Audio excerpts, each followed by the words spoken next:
Operation Swift retard کے 7 برس مکمل ہونے پر chief of defence forces field marshal Syed Asim Munir,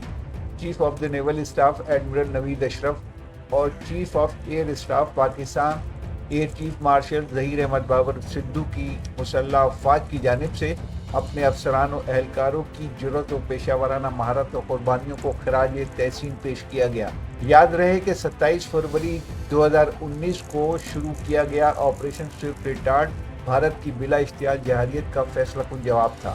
جس نے ملکی و قومی خود مختاری کے تحفظ کے لیے پاکستان کے عزم کا اعادہ کیا۔ اس آپریشن کے موقع پر پاکستان کی مسلح افواج کی آپریشنل مہارت اور تیاری کا بھرپور مظاہرہ دیکھنے میں آیا۔ پاکستان کی مسلح افواج نے بھارت کی مزید جارحیت کو مؤثر طریقے سے روکا اور اسٹریٹجک توازن کو بحال کیا۔